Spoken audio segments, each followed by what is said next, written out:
اب سمجھو اللہ میاں کیا کہتے ہیں. جو لوگ تقوی اختیار کرتے ہیں, تقوی کسے کہتے ہیں یہ بتا دوں, ان کو ملے گا کیا پھر وہ بتا دوں. تقوی کا مطلب ہے حلال کی طرف جاؤ, حرام کی طرف مت جاؤ. آج حرام میں جو سب سے زیادہ کامن حرام ہے نا دنیا میں, سب لوگ حرام نہیں کما رہے. پیسے کمانے میں 100 میں 10 لوگ ملیں گے جو حرام کما رہے ہوں گے, 90 رکشہ چلا رہے ہیں, ٹیکسی چلا رہے ہیں. یہی ہے نا, 10 ہوں گے چور, بہت زیادہ اتنے بھی نہیں ہے, اگر 10 سے زیادہ چور ہوتے نا تو ہم سب لٹ پٹ چکے ہوتے اب تک. 100 میں کوئی 2-4 ڈاکو ہوں گے, ایسا ہی ہے نا. لیکن ایک حرام کام ایسا ہے جو میں یوں کہوں کہ 99% نوجوان کر رہے ہیں تو وہ غلط نہیں ہوگا. وہ ہے بد نظری, لڑکیوں سے دوستیاں, ٹک ٹاک پہ بےہودہ لڑکیوں کو دیکھ کے لذت حاصل کرنا. آج اس سے بچ جاؤ. اور حلال کی طرف, حلال کیا ہے؟ نکاح. حرام کیا ہے؟ فون پہ نبی صلی اللہ علیہ وسلم نے فرمایا آنکھ بھی زنا کرتی ہے, صرف شرم کا زنا نہیں کرتی ہے. مرد ہو یا عورت, دونوں کی آنکھیں بھی کیا کرتی ہیں؟ زنا. اگر آپ کوئی لڑکی کسی مرد کو دیکھ رہی ہے, چاہے وہ دینی بیان سن رہی ہے ویڈیو میں اور لذت حاصل کر رہی ہے حرام تصور کر کے, تو اس کے لیے اس عالم کا بیان سننا بھی کیا ہے؟ حرام ہے. کیوں؟ دینی بیان تو ہے مگر اس بیان کے دوران گناہ کیا کر رہی ہے؟ اس عالم کو دیکھ کے اس سے حرام لذت حاصل کر رہی ہے, اس کے عشق میں مبتلا ہو رہی ہے. اور اگر کیونکہ کوئی لڑکا یہ کام کر رہا ہے, کسی لڑکی کی نعت بھی سن رہا ہے اور اس سے حرام لذت حاصل کر رہا ہے, تو گانا تو دور کی بات, نعت سننا بھی کیا ہوگا؟ بولو نا, اب چپ ہو گئے نا, کیسے چپ ہو گئے؟ سانپ سونگ گیا ہے. آج یہ حرام کاری ہو رہی ہے کہ نہیں ہو رہی؟ لڑکیوں سے نمبروں کے تبادلے, جو لڑکی پسند آئے گی چپکے سے جا کے نمبر پکڑا دیں گے اس کو, وہ بھی رابطہ کر رہی ہوگی, پھر گپے لگا رہے ہیں پوری رات بیٹھ کے. یہ حلال ہے حرام ہے؟ اللہ میاں نے آپ کے پاس عورت تک جانے کا صرف ایک راستہ رکھا ہے, اس کے ماں باپ کو نکاح کا پیغام بھیجو, قبول ہو جائے ٹھیک ہے, نہیں ہو جائے دفع کرو, لعنت بھیجو. اس کے علاوہ کوئی کسی اور راستے کو اختیار کرتا ہے تو میرے بھائی میں نہیں کہہ رہا, جس خدا نے ہمیں بنایا, ہمارے پیدا کرتے ہوئے اس نے ہماری ماں کی چھاتیوں میں دودھ پیدا کر کے اپنی ذمہ داری رزق کی پوری کی, آسمان سے پانی برسا کے زمین سے تناور درخت بنایا, کتنی قدرتیں اس کی, فالق الحب والنوا. اللہ کہتے ہیں دانے گٹلی کو پھاڑ کے درخت بناتا ہوں میں, آم زمین میں بوتے ہیں, ہزاروں آم پیدا ہو جاتے ہیں. یہ سائنسدان کر رہے ہیں یا اللہ کر رہا ہے؟ ما کان لکم ان تنبتوا شجرہا, اللہ کہتے ہیں تمہارے اندر طاقت نہیں درختوں کو اپنے ہاتھوں سے بناؤ تم, سارے کام تو میں کر رہا ہوں, سوکھا چارہ گائے کو کھلاتا ہوں, بھینس کو دودھ میں پیدا کر رہا ہوں, تو کیا میرا یہ حق نہیں ہے کہ میں یہ کہہ دوں کہ یہ غلط ہے اور یہ صحیح ہے بھائی؟ اللہ یہ بھی کہہ سکتا تھا کہ صحیح بھی حرام غلط بھی حرام, عورت کی طرف تم جا ہی نہیں سکتے. اللہ کو حق تھا یا نہیں تھا؟ لیکن اللہ نے کہا ایک راستہ انسانوں والا, پیغمبروں والا, ایک گدھے گھوڑوں والا. پیغمبروں والا راستہ ہے نکاح کا پیغام. یہ کس کا راستہ ہے؟ ہمارے نبی صلی اللہ علیہ وسلم کی بیٹی حضرت فاطمہ رضی اللہ عنہا, جو جنت کی عورتوں کی سردار, جب بالغ ہوئیں نکاح کے پیغام آنا شروع ہوئے. آپ نے فرمایا ان کا نکاح میں کس سے کروں گا؟ علی سے. یہ کس کا طریقہ ہے؟ بولو, پیغمبروں کا. حضرت موسیٰ علیہ السلام جب مدین گئے, ایک لڑکی کی خدمت کی آپ نے, کنویں سے پانی نکال کے پلایا. ان لڑکیوں کے بھائی نہیں تھا کوئی جو گھر کے باہر کے کام کرتا. وہ لڑکی نے اپنے والد کو بتایا. قرآن کہہ رہے والد نے کہا موسیٰ کو بلا کے لاؤ, میں ان کو اس کا کمیشن دینا چاہتا ہوں جو انہوں نے خدمت کی ہے. جاءت احداہما تمشی علی استحیاء, قرآن کہتا ہے 2 بیٹیاں تھیں ان کی بزرگ کی, شرم و حیا کے ساتھ ایک چلتی ہوئی آئی. اللہ نے اس کی شرم و حیا کو بھی کیا ہے؟ ہائی لائٹ کیا قرآن میں. اس سے پتہ چلتا ہے اللہ کو لڑکیوں میں بے حیائی پسند نہیں ہے, شرم اور حیا پسند ہے. تبھی قرآن کہہ رہا ہے ایک حیا کے ساتھ چلتی ہوئی موسیٰ کے پاس آئی. شرم آ رہی تھی اس کو حضرت موسیٰ سے بات کرتے ہوئے بھی, کیونکہ نامحرم مرد تھے نا, لیکن مجبوری گھر میں کوئی مرد نہیں ہے. اللہ نے اس کی شرم کو قرآن میں بیان کیا. کیوں؟ اللہ کو اس کی حیا کے ساتھ چلنا اتنا پسند آیا, اللہ نے کہا میں اس کو موسیٰ کی بیوی بناؤں گا, اب کلیم اللہ کی, اس کی حیا کی وجہ سے. وہ حیا کے ساتھ چلتی ہوئی آئی اور کہنے لگی ان ابی یدعوک لیجزیک اجر ما سقیت لنا, میرے والد نے آپ کو بلایا ہے, آپ نے جو ہماری خدمت کی ہے, میرے والد اس کا آپ کو بدلہ دینا چاہتے ہیں. کیسا غیرت مند باپ تھا یار. آج کام نکلواؤ, پتلی گلی سے نکلو. بے غیرتی ہے یا نہیں ہے؟ کام نکلواتے ہیں, اس کے بعد بھول جاتے ہیں کون صاحب کس سے ملنا ہے بھائی آپ کو. ابے تجھی سے ملنا ہے, تو وہی تو ہے جس کو میں نے جاب دلوائی تھی, تو وہی تو ہے جو اس دن قرضہ لینے آیا تھا. حضرت موسیٰ نے جو ان لڑکیوں کی خدمت کی فری میں کی, اللہ کی رضا کے لیے. یہ کمزور عورتیں ہیں, ان کے باپ نے سوچا کہ کی تو فری میں ہے, لیکن ہم خاندانی لوگ ہیں, کوئی فری میں بھی کرتا ہے خدمت, ہم اس کو اس کی اجرت بولو نا دیتے ہیں. خاندانی ہونا نا, اپنا ہر جگہ خاندانی ہونا ثابت کرتا ہے. یہ خاندانی لفظ میں نے سبزی والے سے سیکھا ہے جو پیسے لے کے بھاگا ہوا تھا. مجھے کہتا تھا, میں نے کہا یار مجھے بہت لوگوں نے پیسے کھائے ہیں میرے. کہہ رہا تم نے کبھی کسی خاندانی آدمی کو پیسے نہیں دیے. اس دفعہ جو تم پیسے دے رہے ہو نا مولوی صاحب, مفتی صاحب, خاندانی کو دے رہے ہو, سوچ سمجھ کے دیا کرو. میں نے دے دیے, انگوٹھے رہ گئے میرے پاس, خاندانی انگوٹھے ہیں. صحیح ہے. تو بہت ہی کوئی غیر خاندانی تھا جس نے خاندانی لفظ کو بدنام کیا. میں تو چائے بھی خاندانی پیتا ہوں بھائی, چائے بری چیز ہے, اچھی چیز, لیکن جب پیو خاندانی پیو. خیر, سٹا لگاؤ تو کون سا والا لگاؤ, وہ تو حرام ہے. وہ سٹے لگانا نہ شروع کر دو کہیں, چیزیں مزاح ہوتی ہیں ان کو مزاح ہی رکھو, ایسا نہ وہ چھٹے لگانا, وہ حرام ہے. چائے حرام تو نہیں ہے نا. خیر, میں گلگت میں کہیں ہوٹل میں گیا, بہت پرانا واقعہ, اس وقت مشہور نہیں تھا. تو گلگت کے ایک ہوٹل کے مالک نے میں اور 2-4 دوست تھے, چائے وائے پلائی. ہماری اردو سے اس کو لگ گیا کہ یہ کراچی کے ہیں, چائے کے پیسے ہی نہیں دے رہا, کڑک سی دودھ پت. 5-6 لوگ تھے ہم, اردو بولنے والا میں ہی تھا, باقی تو سارے گلگت کے تھے, لے ہی نہیں رہا. کہتا ہے بھائی ہم نے کراچی میں ملازمت کی ہے اور ہم نے اپنے گاؤں میں بڑی پراپرٹی بنائی, تو کراچی نے ہمیں بہت کھلایا ہے, کراچی نے ہمیں بہت کھلایا ہے. کوئی کراچی والا آیا, مجھ سے پیسے نہیں لیتے. میں نے ساتھیوں سے بولا اٹ از کالڈ خاندانی. آپ لوگ جو بچے اسکول میں پڑھتے ہیں, نیوٹن کا قانون پڑھتے ہیں نا, از کالڈ نیوٹنز لا. آخر سے تو سب کو یاد ہوتا ہے نا, شروع کا مسئلہ ہوتا ہے. کیا خیال ہے؟ اور ہمارے جو ایگزامینر ہیں جو پیپر میں نمبر دیتے ہیں, وہ بھی دیکھتے ہیں طالب علم اگر صرف از کالڈ نیوٹنز لا بھی لکھ دیا نا, آدھے نمبر وہ دے دیتے ہیں. چلو آدھی ڈیفینیشن تو لکھی نا اس نے, پھر بھی پاس نہیں ہو رہے. کمال کی بات یہ ہے, پھر بھی پاس کراچی کے لڑکے نہیں ہو رہے. مجھے اس کا یہ عمل بہت اچھا لگا, مجھے جذباتی ہو گیا میں اس کی بات سن. میں نے کہا مجھے اس غیرت پر وہ ہو رہا ہے, حالانکہ میں نے تھوڑی کھلایا اس کو. کیا خیال ہے, اس نے یہاں رکشا چلایا, مزدہ چلائی, کاروبار کیا, ہوٹل چلایا ہوگا, تو میں نے تھوڑی اس کے بزنس کو پروموٹ کیا. صرف اس بیس پہ پیسے نہیں لے رہا کہ بھائی تم چونکہ کراچی کے ہو اور کراچی نے ہمیں بہت کھلایا ہے. تو کوئی کراچی تو دور کی, کراچی والا بھی کوئی آئے گا مجھ سے پیسے نہیں لیتے. تو اور بغیرت بھی ماشاءاللہ ہول سیل کے حساب سے. کیا خیال, ایسے بھی لوگ ہوں گے ان علاقوں میں جو کراچی والا جائے تو اس کو لوٹ لیں, بولے ہم کراچی میں ڈکیتی کا کام کرتے تھے, تو رہ گیا تھا, اب چل تو خود آ گیا یہاں پہ, تو ہم تجھے لوٹ لیں. کیا خیال ہے, یہ بھی ہو سکتا ہے نا. تو موسیٰ علیہ الصلوۃ والسلام نے کہ جو ہونے والے سسر تھے بڑے غیرت مند تھے, انہوں نے کہا انہوں نے تو فری میں کیا ہے, کی ہے ہماری خدمت, لیکن ہم کیا ہیں, خاندانی لوگ ہیں. کوئی فری میں بھی خدمت کرتا ہے تو ہم اس کو اس کی اجرت دیتے ہیں. اور آج اجرت دے کے بھی کام کروایا جائے نا تو پیسے نہیں دے رہے ہوتے مزدور کو, پہلے طے کرتے ہیں کنواں کھود تجھے اتنے پیسے دوں گا. فری میں نہیں ہے یہ خدمت, وہ کنواں کھودتا ہے, اس کے بعد 6 مہینے تک پیسے رولا کے دیتے ہیں کہ نہیں دیتے اس کو.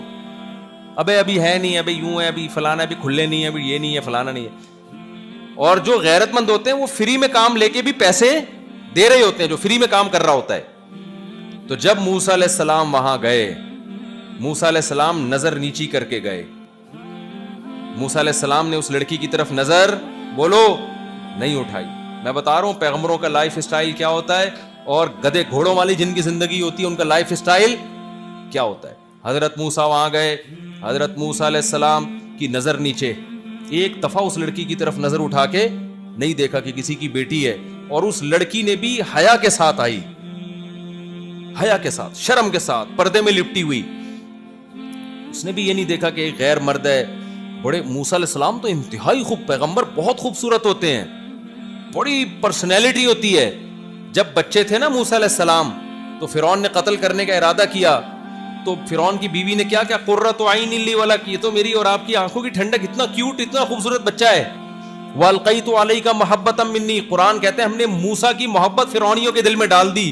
اتنے کیوٹ اتنے اٹریکٹیو تھے, جو بچپن میں اتنا خوبصورت, جوان ہو کے کیسے خوبصورت ہوں گے وہ. مگر اس لڑکی نے ان کی خوبصورتی کے باوجود حیا کی چادر کو نہیں اتارا. اور کیسے, جب اپنے والد کو جا کے پھر موسیٰ علیہ السلام کو ان کے والد نے بلایا, اور والد نے ان سے کہا, جب بات چیت ہوئی نا تو والد کو اندازہ ہو گیا یہ, اچھا ان کی بیٹی نے کہا اے میرے ابا اس کو ملازمت پہ رکھ لیں, کیونکہ دو کوالٹی اس نوجوان میں ہے, ایک صحت بہت اچھی ہے. وہ صحت کا اندازہ کیسے لگایا, لوگ جو ڈول کھینچ رہے تھے نا کنویں میں, وہ ای کر کے نا آوازیں آ رہی تھی ان کی. آدھے گھنٹے میں ایک ڈول اوپر آتا تھا, ایک آدھ کے پاؤں سلپ ہو جاتے ہوں گے اس میں, دو چار ہو سکتے ہیں کنویں سے, دو بندے جو کنویں میں گرے ہوئے ان کو نکال رہے ہوں. موسیٰ علیہ السلام گئے ایسے کر کے ڈھاک کر کے کنواں انہوں نے وہ نکالا. اتنی پاور تھی کہ ایک آدمی کو موسیٰ علیہ السلام نے صرف پھڈا چھڑانے کے لیے تھپڑ مارا تھا. ایک فرعونی اور ایک بنی اسرائیل لڑ رہے تھے. موسیٰ علیہ السلام کا ارادہ یہ تھا کہ کیونکہ دو آدمی لڑ رہے ہو نا, پہلے ان کو محبت سے سمجھاؤ کہ پھڈا چھوڑ دو, نہیں چھوڑے نا تو دونوں کو کوٹ دو, یہ طریقہ ہوتا ہے, پھر چھوڑیں گے وہ. کبھی بھی دیکھو دو آدمی لڑ رہے ہیں نا, کنی کترا کے نہیں نکلو. آج میں نے کراچی میں یہ منظر بہت دیکھا ہے, اب دیکھ رہے ہیں ہم. پہلے ہمیں بچپن میں دو بندے لڑتے ہوئے نظر آتے, پورا محلہ آ کے چھڑاتا. اب ہم دیکھ رہے ہیں دو بندے لڑ رہے ہیں, لوگ کہہ رہے ہیں اپنا معاملہ نکل جاؤ. یہ حیوانیت ہے, یہ درندگی ہے. ان کو چھڑواؤ بھائی, انسانیت کے تقاضا ہی ہے. یہ نہیں کہ بس ہمارا کیا لڑتے نا, نا بھائی ایسے تھوڑی چھوڑیں گے, انسان ہے بھائی وہ. تو موسیٰ علیہ السلام نے جب دو بندوں کو لڑتے ہوئے دیکھا, موسیٰ علیہ السلام نے دیکھا نہیں چھوڑ رہے تو ایک لگایا تھپڑ. نیت یہ تھی کہ چھوڑ دے گا, وہ تھپڑ سے ہی مر گیا بندہ. لے بھائی, اتنے پاورفل تھے کہ ایک تھپڑ لگایا ہے, فقضا علیہ, اسی وقت آن دا اسپاٹ اس کی ڈیتھ ہو گئی. موسیٰ علیہ السلام نے کہا یہ تو شیطان نے یہ عمل کروا دیا مجھ سے, یہ میرا تو کوئی اس طرح کا پروگرام بولو نہیں تھا, یہ کیا ہو گیا. تو کتنی پاور ہوگی نا. بخاری کی حدیث ہے, موت کا فرشتہ آیا موسیٰ علیہ السلام کے پاس, بغیر اطلاع کے آیا نا, کوئی پہلے سے پلان بتا دیتا کہ بھئی میں آپ سے ملاقات چاہتا ہوں, کوئی ٹائم دے دیں مجھے آپ. حضرت موسیٰ جلالی بہت تھے, غضب بہت تھا حضرت موسیٰ کا نا, جلال تھا آپ میں.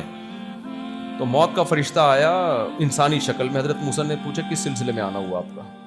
انہوں نے کہا آپ کی موت لینے کے لیے, آپ کی روح لینے کے لیے, موت دینے کے لیے. حضرت موسیٰ نے ایک لگایا رکھ کے تھپڑ اس کے, بخاری کی حدیث, اتنا زور سے مارا کہ اس کی آنکھ نکل کے گر گئی. یہاں لگایا تھپڑ نا, اس کی آنکھ ہی نکل گئی. وہ اللہ کے پاس گیا اور اللہ میاں سے کہا اللہ تو نے کس بندے کے پاس مجھے بھیجا ہے. یعنی گویا کہہ رہا ہوگا کہ مجھے تو ڈر تھا میری روح نہ نکل جائے کہیں. میں گیا تو ان کی روح لینے کے لیے تھا, لیکن وہ تو اتنے جلالی ہیں کہ مجھے لگا کہ تو نے مجھے موت دینے کے لیے ان کے پاس بھیج دیا.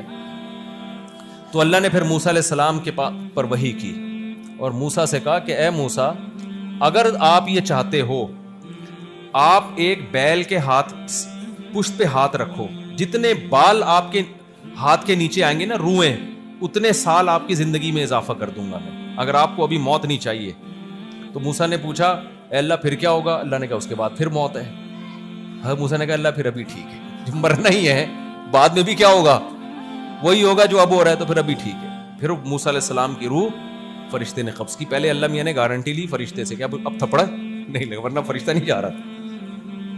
وہ کہتا ہے اللہ کسی اور کو بھیج دے, میں نہیں جا رہا. تو اتنے پاورفل.